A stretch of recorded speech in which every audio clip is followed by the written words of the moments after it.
حضرات گرامی قدر، محرم الحرام اسلامی حوالوں سے پہلا مہینہ ہے، اور واقعہ کربلا کے بعد ظاہر ہے کہ اتنا بڑا واقعہ پیش آیا کہ اب اس کے بعد سے رہتی دنیا تک محرم کا مہینہ جب بھی آتا ہے عجیب سا ایک جو ہے وہ ایک غم طاری ہونا شروع ہو جاتا ہے، اور دنیا نواسہ رسول کی اس لازوال قربانی کو یاد کرتی ہے جو انہوں نے امت کے لیے پیش کی۔ یکم محرم کو اگر ہم دیکھیں تو سیدنا فاروق اعظم رضی اللہ تعالیٰ عنہ کا یوم بھی ہے، مطلب آپ کی شہادت بھی یکم محرم کو ہوئی۔ اور دیکھیے کہ ہم الحمدللہ اصحاب رسول کے ماننے والے بھی ہیں اور اہل بیت اطہار کے ماننے والے بھی ہیں، یعنی یہ کتنا بڑا اللہ کا کرم ہے ہم پر کہ ہم خدا وحدہ لا شریک کو لا شریک ہی مانتے ہیں، اور خدا کے بعد سب سے افضل و اکمل ہستی اگر کوئی کائنات میں ہے تو وہ بعد از خدا بزرگ توئی قصہ مختصر وہ حضور علیہ الصلوۃ والسلام کی ذات والا صفات ہے۔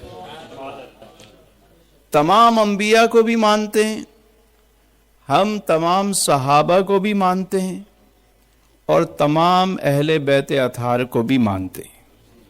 صرف یہی نہیں بلکہ تابعین کو مانتے ہیں، تبع تابعین کو مانتے ہیں، اولیاء کو مانتے ہیں، بزرگان دین کو مانتے ہیں۔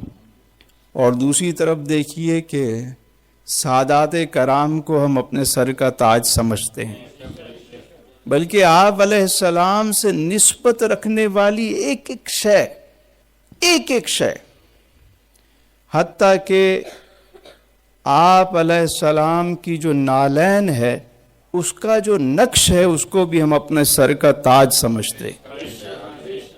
مطلب ہمارے یہاں کسی کی بھی بے ادبی اور گستاخی نہیں کی جاتی، یہاں ادب ہی ادب ہے۔ جس سے امام نے صلح کی اس سے ہماری بھی صلح ہے، اور جس سے امام نے جنگ کی اس سے ہماری بھی جنگ ہے۔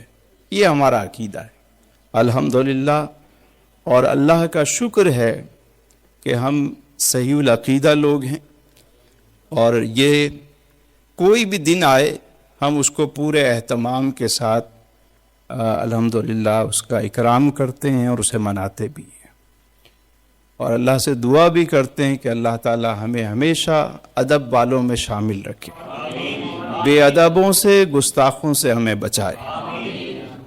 اور یہ نسبت کی بات ہو رہی تھی، سیدنا فاروق اعظم رضی اللہ تعالیٰ عنہ جب آپ کا دور حکومت تھا، حج سے واپس آ رہے ہیں تو ایک مقام پہ رک گئے اور رونے لگے۔ تو کسی نے پوچھا یا امیر المومنین خیریت آپ رو کیوں رہے؟ تو آپ نے فرمایا کہ یہ وہ مقام ہے، ایک وقت ایسا بھی تھا کہ اس مقام پہ میں اونٹ چراتا تھا اور چند اونٹ میرے قابو میں نہیں آتے تھے، میرا باپ خطاب مجھے مارتا، مجھے ڈانٹتا کہ تجھ سے چند اونٹ نہیں سنبھالے جاتے، اور میں کبھی ادھر بھاگتا کبھی ادھر بھاگتا، مجھ سے یہ چند اونٹ بھی نہیں سنبھالے جاتے تھے۔ عمر تو وہ تھا کہ جو چند اونٹوں کو نہیں سنبھال سکتا تھا، اور یہ حضور کی غلامی کی برکت ہے اور آپ کی نسبت ہے کہ آج 22 لاکھ مربع میل پہ حکومت ہے۔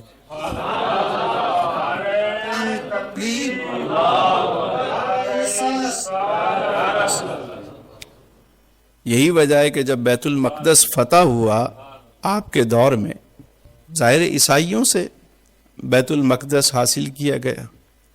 اچھا یہ بھی عجیب بات ہے کہ مسلمانوں نے کبھی یہودیوں کو بیت المقدس سے نہیں نکالا، یہ خام خواہ ایک ہم پہ الزام دھرا جاتا ہے۔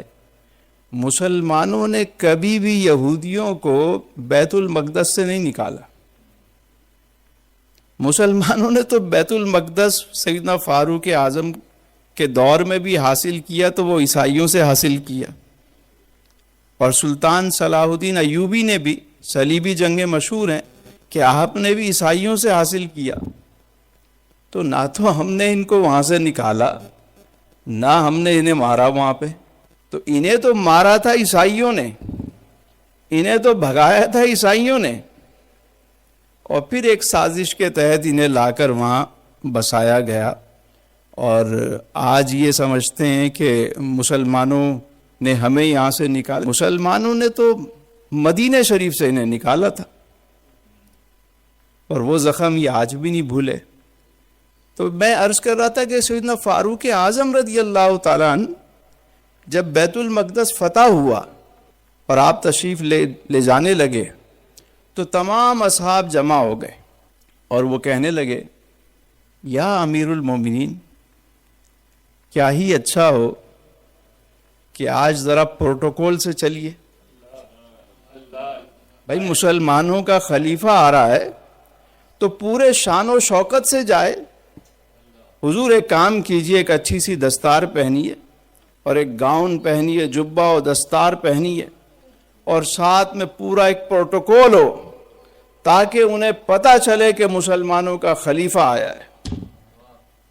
سارے اصحاب جمع ہیں اور جناب امیر المومنین مدینے سے روانہ ہو رہے ہیں. اس موقع پر جناب فاروق اعظم رضی اللہ تعالیٰ عنہ جو بات کہی وہ دل کے کانوں سے سننے والی ہے. آپ نے فرمایا اے گروہ صحابہ, آپ کیا سمجھتے ہیں, کیا ہمیں دنیا میں جو عزت ملی ہے یہ بڑے بڑے جبے اور دستار کی وجہ سے ملی ہے؟ خدا کی قسم, ہمیں جو کچھ دنیا میں عطا ہوا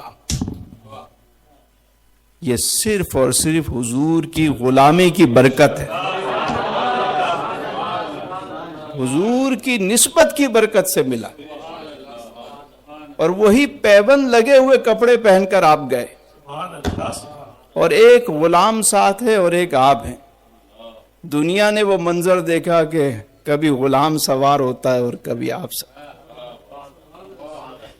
اور عجیب اتفاق ہے, بیت المقدس جب پہنچے تو غلام کی باری ہے, وہ اوپر بیٹھا ہوا ہے, آپ نیچے ہیں. جو استقبال کے لیے آئے وہ سارے غلام کو سلام کر رہے ہیں, ان کے ہاتھ چوم رہے ہیں. دنیا نے یہ منظر دیکھا. تو دنیا میں جو کچھ ہمیں عطا ہوا یا جو ہمیں عزتیں مل سکتی ہیں وہ صرف اور صرف حضور کی نسبت اور برکت سے مل سکتی ہیں. اور دیکھیے, ہم جو یہاں آتے ہیں, وقت نکالتے ہیں, یہ جو ہماری محفل ہے بنیادی طور پر یہ لوجہ اللہ ہے, اللہ کے لیے, اللہ اور اس کے محبوب کے لیے. میرا آپ کا تعلق اور رشتہ کیا ہے؟ یہی ہے نا. آپ پتہ نہیں کہاں سے اپنا پیٹرول خرچ کرتے ہیں, ٹائم نکالتے ہیں, یہاں آتے ہیں. تو کس لیے آتے ہیں؟ صرف اللہ اور اس کے رسول کی محبت میں. ایک حدیث مبارکہ ہے, جناب ابو ہریرہ رضی اللہ تعالیٰ روایت کرتے ہیں کہ آپ علیہ السلام نے اسے بیان فرمایا, جس کا مفہوم ہے کہ ایک شخص کسی دوسری بستی میں جا رہا تھا اپنے کسی بھائی سے ملنے کے لیے, کسی اللہ والے سے ملنے کے لیے. اللہ تعالیٰ نے فرشتے کو بھیجا, راستے میں جا کے وہ بیٹھ گیا. تو جب یہ شخص قریب پہنچا تو اس فرشتے نے, جو انسانی شکل میں تھا, اس نے کہا کہ کہاں کا ارادہ ہے؟ کہا جی میں فلاں جگہ جا رہا ہوں اپنے بھائی سے ملنے. تو اس نے پوچھا کہ کیا تمہاری کوئی غرض ہے, اس کا کوئی احسان ہے تم پہ, تم کیوں جا رہے ہو ملنے؟ کہا نہیں جی کوئی احسان نہیں, میں تو اس سے ملنے فقط اللہ کے لیے جا رہا ہوں. کس لیے جا رہا ہوں؟ اللہ کے لیے۔ تو پھر اس فرشتے نے کہا کہ تمہیں مبارک ہو، میں فرشتہ ہوں، میرے رب کا یہ حکم ہے کہ تم ہمارے لیے اس سے محبت کرتے ہو، ہم بھی تم سے محبت کرتے ہیں۔ اللہ محبت فرماتا ہے کس سے؟ کہ جو اللہ کے لیے کہیں جائے، کوئی اور غرض نہ ہو، یہ تعلق لوجہ اللہ ہو، اللہ کے لیے ہو۔ اور حدیث مبارکہ میں کہ جو جس سے محبت کرے گا قیامت کے دن انہی کے ساتھ ہوگا۔ تو یہ جو سنگت ہوتی ہے یہ بڑی بابرکت ہوتی ہے، یہ یہاں بھی کام آئے گی، اور جس دن گہرے دوست ایک دوسرے کے دشمن ہو جائیں گے اس دن بھی یہ سنگت کام آئے گی جو اللہ کے لیے ہوگی۔ تو اس لیے اس کی اہمیت کو ہمیشہ جانیے، وقت نکال کر باقاعدگی کے ساتھ تشریف لایا کریں۔ اچھا، بعض حضرات تشریف لاتے ہیں تو وہ کچھ لوگ نئے نئے آتے ہیں نا جب یہاں پر، تو وہ سوچ کے آتے ہیں کہ بہت کچھ اپنے ذہن میں بٹھا کر آتے ہیں، لیکن جب یہاں آتے ہیں تو کبھی کبھی وہ ڈسٹرب بھی ہو جاتے ہیں۔ اس کی کچھ وجوہات ہوتی ہیں کہ ڈاکٹر کے پاس آپ کبھی جائیں تو ضروری نہیں کہ جاتے ہی آپ شفا یاب ہو جائیں، اور ڈاکٹر بھی اگر کوئی ہومیوپیتھک ہو تو دوا بڑی سلو سلو چل رہی ہوتی ہے، لیکن یہ ضرور ہوتا ہے کہ اس کے سائیڈ ایفیکٹ نہیں ہوتے، فائدہ ضرور ہوتا ہے۔ یار یہ کیا کم فائدہ ہے کہ ہم 2-4 گھنٹے ہر ہفتے اللہ اور اس کے رسول کی محبت میں جمع ہوتے ہیں۔ نعرہ تکبیر، نعرہ رسالت۔ اس دوران کم سے کم ہم کسی کی غیبت نہیں کرتے، چغلی نہیں کرتے، کوئی جھوٹ نہیں بولتے، کوئی غلط بات نہیں کرتے، کم از کم یہ 2 گھنٹے تو ہمارے کسی مقصد میں صرف ہوتے ہیں نا۔ اچھا، دوسرا یہ بھی ہوتا ہے سم ٹائم کہ کوئی شخص نیا نیا آیا اور یہاں آ کے اس نے کوئی بات سیکھی اور اس پر اس نے جب عمل شروع کیا تو وہ گھبرا جاتا ہے کہ یار یہ کیا ہو گیا، عجیب ذرا سا معاملہ کچھ ہو گیا میرے ساتھ۔ کئی لوگ بتاتے ہیں، میں نے پوچھا ہوا کیا؟ سر آپ نے بتایا تھا تو بس تھوڑا سا ڈسٹرب ہوئے میں۔ تو میں نے کہا اس کی ایک وجہ ہے۔ کہنے لگے کیا وجہ ہے؟ میں نے کہا دیکھیں، اگر کوئی دروازہ ایک عرصے سے بند ہو، توجہ رکھیے گا بات پہ، ایک دروازہ کھڑکی ایک عرصے سے ایک کمرہ بند پڑا ہوا ہے، دروازہ بند ہے اور اندر گند ہے، بند پڑا ہوا ہے، اور اچانک یہ ہوا کہ کسی نے کھڑکی کھول دی، دروازہ کھول دیا، ہوگا کیا؟ شروع میں تو بڑا تعفن نکلے گا، عجیب قسم کی حالت ہوگی کہ یہ ہوا کیا میرے ساتھ۔ لیکن اگر وہ مسلسل آتا رہے تو وہ گند نکلتا رہتا ہے، نکلتا رہتا ہے، نکلتا رہتا ہے، اور پھر اس کے بعد جب کمرہ صاف ہو جاتا ہے تو پھر اس کی دھلائی ہو رہی ہوتی ہے۔ جب دھلائی مکمل ہو جاتی ہے تو بخور، خوشبو پھر جو وہ اندر جلتی ہے تو پھر اندر ایک دھمال شروع ہوتی ہے۔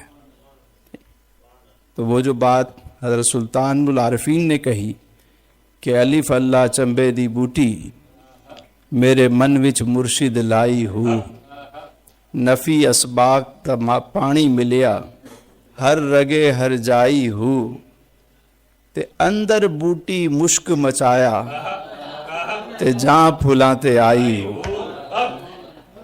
تو یہ وقت لگتا ہے، اگر ہم اس محفل کو چھوڑ دیتے ہیں نا تو ہوتا کیا ہے، آہستہ آہستہ آہستہ ہم دوبارہ سے یہ ایک جذبے کے ساتھ آپ آتے ہیں، بس اس کو صرف کنٹینیو رکھیں۔ اور ایسا نہیں ہوتا کہ آپ نے 10 باتیں سنی تو 10 پہ آپ عمل شروع کر دیں گے، کوئی ایک بات پہ بھی آپ کا عمل شروع ہو گیا نا، کام شروع ہو جائے گا۔ اور کبھی ایسا بھی ہوتا ہے کہ بسا اوقات اس وقت وہ بات ذہن میں نہیں ہوتی، لیکن لائف میں کبھی ایسا ٹائم آتا ہے کہ وہ بات کلک ہو جاتی ہے۔ ایک ہمارے دوست آتے تھے یہاں پہ، میں نے ایک دن ان سے پوچھا یہاں آنے کے بعد کیا تبدیلی آئی؟ کہنے لگے کہ پہلے دوستوں کی مجلس میں اتنی غیبت کرتا تھا میں بیٹھ کر، اور اب ایسا لگتا ہے کہ غیبت کے نام سے ہی ابکائی آنا شروع ہو جاتی ہے۔ تو یہ برکت ہوتی ہے کہ انسان اپنے مردار بھائی کا گوشت کھانے سے بچ جاتا ہے، برائیوں سے بچتا ہے۔ تو یاد رکھیے کہ اچھے ماحول کے ساتھ جڑے رہنا، اور یہی بات اللہ تعالیٰ نے ارشاد فرمائی، یا ایھا الذین آمنوا اتقوا اللہ، اے ایمان والو اللہ سے ڈرو، وکونوا مع الصادقین، اور سچوں کے ساتھ ہو جاؤ۔ تو سچوں کے ساتھ، اچھوں کے ساتھ اپنا رابطہ رکھنا چاہیے۔ استاد واصف صاحب ایک بڑی خوبصورت بات ارشاد فرماتے تھے، علی بھائی حضرت فرماتے ہیں کہ تسلیم کے بعد تحقیق گمراہ کر دیتی ہے۔ بہت بڑی بات ہے، تسلیم کے بعد تحقیق گمراہ کر دیتی ہے۔ یعنی اگر کسی کو آپ نے ایکسیپٹ کر لیا ہے، ہاں تسلیم کرنے سے پہلے 100 دفعہ ٹھوک بجا کے دیکھیں، کوئی ایشو ہی نہیں ہے، وہ آپ کا رائٹ ہے، آپ چیک کریں، تسلی کریں، سب کچھ کریں۔ لیکن ایک دفعہ اگر کسی کو آپ نے اپنا بنا لیا ہے تو بس پھر اس کے بعد تحقیق جو ہے وہ گمراہ کرتی ہے۔ کیونکہ اب اگر آپ تحقیق کریں گے تو اس کا مطلب ہے کہ پہلے آپ نے تسلیم کیا ہی نہیں تھا، صرف منافقت تھی وہ۔ کیونکہ تسلیم کیا ہوتا تو پھر تحقیق کی ضرورت نہ پڑتی۔ شیطان نے کیا کیا تھا؟ تسلیم کرنے کے بعد اس نے تحقیق شروع کر دی۔ جب حکم ہوا کہ سجدہ کرو، اب اس نے کہا جی میں سجدہ کروں، میں تو بہتر ہوں، اور یہ تو میرے ساتھ زیادتی ہو گئی ہے، اور یہ لگتا ہے کوئی فیصلہ جو ہے وہ منصفانہ نہیں ہوا۔ اب وہ سوچ بچار میں پڑ گئے۔ نہیں، اللہ نے فرمایا ابا واستکبر وکان من الکافرین۔ تو دیکھیے تسلیم جب کر لیا نا، اس کے بعد چل پڑیں، اور ورنہ وہ تحقیق پھر گمراہ کرتی۔ بلکہ میں یہ یہاں تک کہتا ہوں کہ اگر مرید سچا ہے تو وہ جھوٹے پیر سے بھی فیض پا لیتا ہے۔ نعرہ تکبیر، نعرہ رسالت۔ مرید سچا ہے، جھوٹے پیر سے بھی فیض پا لے گا۔ حقیقت یہ ہے کہ مرید سچا ہونا چاہیے، اس کی طلب سچی۔ میں ایک واقعہ عرض کرتا ہوں، شاید اس سے بات آسان ہو جائے۔ تھوڑی مشکل بات میں نے کر دی ہے، اس کو ذرا آسان کرتے ہیں، سمجھنے کی کوشش کرتے ہیں۔ ایک شخص تھا بغداد میں، وہ اپنے وقت کا ڈاکو تھا، ڈاکے ڈالتا۔ ایک دن اللہ نے اسے ہدایت دی اور اس نے توبہ کر لی، اور توبہ کے بعد وہ تلاش میں تھا کہ کوئی اللہ کا ولی مل جائے، کوئی نیک صالح انسان مجھے ملے تو میں اس کے ساتھ رہنا شروع کر دوں، اس کی صحبت مل جائے۔ تو کسی سے اس نے پوچھا کہ یہ اللہ والے کہاں ملیں گے؟ کسی نے بتایا کہ جناب اللہ والے تو رات کو اٹھتے ہیں، مطلب وہ دن میں مخلوق کی خدمت کرتے ہیں، رات میں رب کی عبادت کرتے ہیں، تو کہیں رات میں ڈھونڈو کوئی مل جائے تو وہ اللہ والا ہوگا۔ اب وہ جو شخص تھا اس کی طلب سچی تھی۔ طلب کیا تھی؟ سچی تھی۔ گیا جناب تلاش میں، اب رات کو ڈھونڈ رہا ہے، ڈھونڈتے ڈھونڈتے کیا دیکھتا ہے وہ، ایک شخص آ رہا ہے، اس نے منہ کو ڈھانپا ہوا ہے اور وہ چلے آ رہا ہے۔ اب اس نے کہا ہو نہ ہو یہ کوئی اللہ کا ولی ہے کہ بھئی رات کو بھی اٹھا ہوا ہے، سر بھی چھپا، منہ کو بھی چھپایا ہوا ہے، تو یقیناً یہ اپنی عبادت کے لیے جا رہا ہے۔ وہ جا کے راستے میں کھڑا ہو گیا اور اس نے کہا سائیں مرشد میری ایک عرض سنیں. اب جس کو اس نے روکا وہ گھبرا رہا ہے کہ بھائی یہ کہاں سے بیچ میں آ گیا میرے، کیونکہ وہ خود جو بندہ تھا جو منہ ڈھانپ کر جا رہا تھا وہ خود چور تھا اور چوری کے لیے ہی جا رہا ہے. اس نے کہا یہ کون صاحب کہاں ٹکرا گئے؟ کہا سائیں مرشد سائیں آپ اللہ والے ہیں، آپ تو بڑے نیکوکار ہیں، سائیں بس مہربانی کرو مجھے بھی اپنے ساتھ شامل کر لو، مجھے بھی عبادت میں شامل کریں، بس میں آپ کے ساتھ رہنا چاہتا ہوں، میں معرفت پانا چاہتا ہوں، میں منازل طے کرنا چاہتا ہوں، راہ سلوک پہ چلنا چاہتا ہوں. اس نے کہا بھائی مجھے معاف کرو، مجھے معاف کرو، شاید تمہیں کوئی غلط فہمی. کہا نہیں سائیں مجھے کوئی غلط فہمی نہیں، میں بالکل آپ کو پہچان گیا ہوں، آپ اللہ والے. اس نے کہا اچھا. جب اس نے بہت کوشش کی اور جان نہیں چھوٹی تو آخر میں اس نے کہا بھائی صاحب ایک کام کرو، ٹھیک ہے میں تمہارا مرشد، تم میرے مرید، ایک مہربانی کرو آپ ادھر ہی رکو، میں کسی کام سے جا رہا ہوں، جب میں واپس آؤں گا تو میں یہیں سے اپنے ساتھ لے جاؤں گا، ٹھیک ہے؟ اس نے کہا ٹھیک ہے سر، مہربانی آپ کی، میں ادھر ہی انتظار کروں گا اسی چوک پہ. کہا ٹھیک ہے جی. وہ شخص چلا گیا اور یہ وہیں بیٹھ گیا. وہ جو چور تھا وہ چلتے چلتے پہنچا جناب پیران پیر حضرت شیخ عبد القادر جیلانی رحمت اللہ تعالی علیہ کے حجرے میں پہنچ گیا اور جا کر سامان سمیٹنے لگا. چوری کی نیت سے داخل ہوا، شیخ کا دروازہ کھلا ہوا تھا، اندر جو سامان سمیٹ رہے، اتنے میں دروازے پہ دستک ہوئی. اب یہ چور جو تھا وہ گھبرا گیا. اس نے کہا لو بھائی پھڑے گئے، آج تو کام ہو گیا. جو دری پڑی ہوئی تھی اس میں لپٹ گیا یہ کہ میں چھپ جاؤں. اب جب یہ چھپ گیا اور ادھر دستک ہوئی تو آپ نے جب نماز ختم کی جناب پیران پیر نے، تو آپ نے دروازہ سے ان سے کہا کہ آ جائیے، تو وہ اندر تشریف لائے. آنے والے بھی کون ہیں؟ جناب خضر علیہ السلام. کون ہیں؟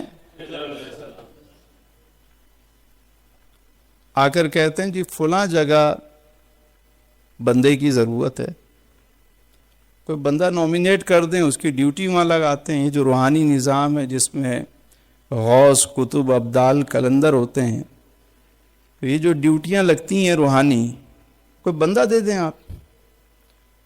تو آپ نے فرمایا کہ اچھا بندہ تو اس سرے دست، یہ جو لپٹا ہوا ہے اسی کو کھول لو، باہر نکالو. اب وہ جو اندر ہے وہ اندر ہی اندر رو رہا ہے، کہہ رہا ہے میرے مالک معاف کر دے، خطا ہو گئی، میں توبہ کرتا ہوں، آج مجھے کسی طریقے سے یہاں سے نکال دے، آئندہ میں کوئی چوری نہیں کروں گا. روئے جا رہا ہے اور توبہ کر رہا ہے اور اپنے رب سے معافی مانگ رہا ہے. یارو ذرا غور کرنا اس واقعے پہ. جو شخص انتظار کر رہا ہے وہ کون ہے؟ جو توبہ کر چکا ہے، رب سے دعا کر رہا ہے اے اللہ تو مجھے اپنے کسی نیک بندے سے ملا دے. اور جو یہاں چٹائی میں لپٹا ہوا ہے وہ دعا کر رہا ہے کس سے؟ اللہ سے. کیا دعا کر رہا ہے؟ اے اللہ مجھے معاف کر دے. اور جو مصلی پہ بیٹھے ہیں پیران پیر، وہ کس سے دعا کر رہے ہیں؟ کس سے دعا کر رہے ہیں؟ اللہ سے. اور جو آئے ہیں جناب خضر علیہ السلام، انہیں کس نے بھیجا ہے؟ بات سمجھ لیں. یہاں سے یہ نقطہ سمجھنا ہے کہ جب اسے چٹائی سے نکالا گیا تو وہ تھر تھر کانپ رہا ہے، معافیاں مانگ رہا ہے. تو بتایا گیا کہ تمہیں مبارک ہو، تمہیں تو قبول کر لیا گیا ہے، تمہاری توبہ قبول ہو گئی. جناب شیخ نے سینے سے لگایا، دعاؤں سے نوازا، دستار پہنائی اور فرمایا کہ فلاں علاقے میں جاؤ، تمہاری وہاں ڈیوٹی لگی ہے۔ اب جب حجابات ہٹے، کرم ہوا، اللہ کا ایسا فضل ہوا کہ آیا تو چوری کرنے تھا، لیکن ولیوں کے در سے کوئی ویسے بھی خالی ہاتھ تو جاتا نہیں۔ جب واپس چلا تو جب وہاں پہنچا اس مقام پر، اصل میں جو سارا معاملہ ہے وہ ادھر دیکھیے کہ نیت کیسی ہے اس شخص کی، جو صدق دل سے بیٹھا ہوا ہے کہ اللہ اپنے کسی ولی سے ملا مجھے، اس کی حسن نیت کی برکت دیکھیے کہ اللہ نے کیسا اہتمام کیا کہ چور کو ہی ولی بنا دیا۔ اس کے خزانوں میں کون سی کمی ہے؟ یہ کیا کس نے ہے؟ بھیجنے والا کون ہے؟ توبہ کرنے والا، دعا کرنے والا ہے، اور ہاتھ اٹھانے والا، سینے سے لگانے والا، یہ سارا دلوں میں کس نے ڈالا؟ اللہ نے۔ اور ایسا کرم ہوا کہ ادھر جب صبح ہوئی، اب دیکھیے وہ منظر، وہ جو چوک پہ بیٹھا ہوا ہے شخص، جو حسن نیت اور جذبے سے بیٹھا ہوا ہے اور سب کو بتا رہا ہے کہ میرا مرشد آنے والا ہے، میرا مرشد آنے والا ہے۔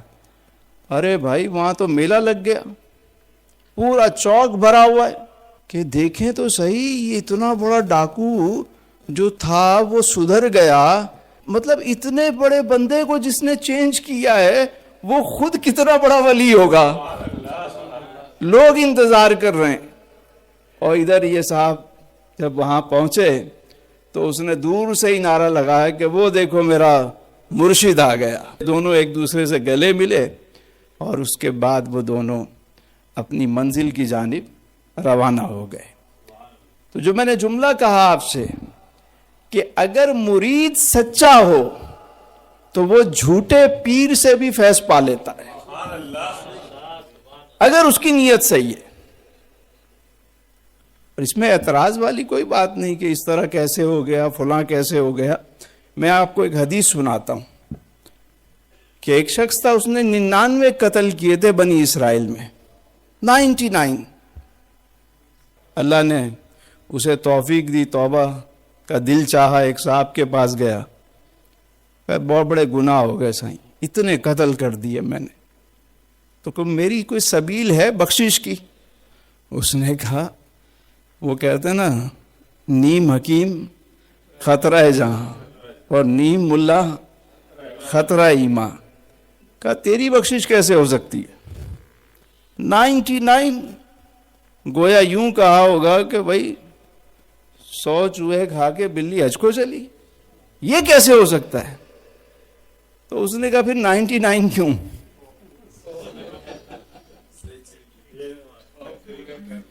سینچری پوری ہو گئی۔ اب پھر وہ چلا، کچھ دن کے بعد پھر اسے ندامت ہوئی، تو اس نے کہا یار مجھے توبہ کرنی چاہیے۔ کسی ایسے بندے سے ٹکرا گیا جو واقعی صوفی تھا، اس نے کہا بھائی میری توبہ ہو سکتی ہے، میں نے اتنے قتل کیے۔ اس نے کہا کہ تیرے گناہ تو کچھ بھی نہیں، اگر اس کی رحمت کا ایک قطرہ بھی آ جائے، تیرے گناہ کیا ہیں؟ وہ بخشنے والا مہربان ہے۔ اچھا کوئی طریقہ بتاؤ کہ کروں کیا؟ کہ بھائی یہ فلاں علاقہ چلے جاؤ، وہاں بستی ہے، نیکوکار رہتے ہیں، اللہ کے ولی رہتے ہیں، وہاں تم جاؤ، ان کے ساتھ رہو، اللہ اللہ کرتے رہو، بس اللہ بخش دے گا تمہیں۔ اب وہ چلا، حدیث مبارکہ میں ہے کہ کچھ ہی دور وہ گیا، اس بستی تک نہیں پہنچ پایا کہ بیچ میں ہی اس کا انتقال ہو گیا۔ فرشتے آ گئے، رحمت کے فرشتے بھی آ گئے، عذاب کے فرشتے بھی آ گئے، دونوں میں مکالمہ شروع ہو گیا۔ ایک نے کہا بھائی یہ تو گناہگار تھا، اس کو ڈالو ادھر۔ کہا نہیں، تھا گناہگار لیکن توبہ کی نیت سے چل رہا تھا، اللہ والوں کی صحبت کے لیے جا رہا تھا۔ اب یہ دونوں میں گفتگو ہو رہی ہے، رب کا حکم ہوا کہ زمین کو ناپ لو، اگر یہ اس طرف زیادہ ہے تو اس کو گناہگاروں میں ڈال دو، اگر ادھر سے زیادہ قریب ہے اس کھاتے میں ڈال دو۔ تو جب زمین ناپی گئی تو رب نے زمین کو حکم دیا وہ اس طرف سے کم ہو گئی اور اسے نیکوکاروں میں شامل کر لیا گیا۔ تکبیر، نعرہ رسالت، یا رسول اللہ۔ تو آپ دیکھیے کہ صرف حسن نیت، اچھی سنگت کے پاس جانا اور صحبت میں بیٹھنا، اللہ بخشنے والا مہربان ہے۔ تو یہ محفلیں، یہ اس طرح کی مجالس، یہ یقین کریں کہ اگر آج کے دور میں کسی کو میسر آ جائے نا، یہ ایمان کی سلامتی کے لیے بڑا ضروری ہے کہ کسی نہ کسی نیک محفل میں ضرور شریک ہو، جہاں ایمان کی سلامتی بھی ہو، عقیدے کی سلامتی بھی ہو، اور جہاں نیکی کا جذبہ بھی انسان کا ابھرتا رہے۔ تو اللہ تعالیٰ سے دعا ہے کہ اللہ تعالیٰ ہم سب کو عمل کی توفیق عطا فرمائے، اللہ تعالیٰ ہماری خطاؤں سے درگزر فرمائے، اللہ تعالیٰ ہمیں آسانیاں عطا فرمائے اور آسانیاں تقسیم کرنے کا شرف عطا فرمائے۔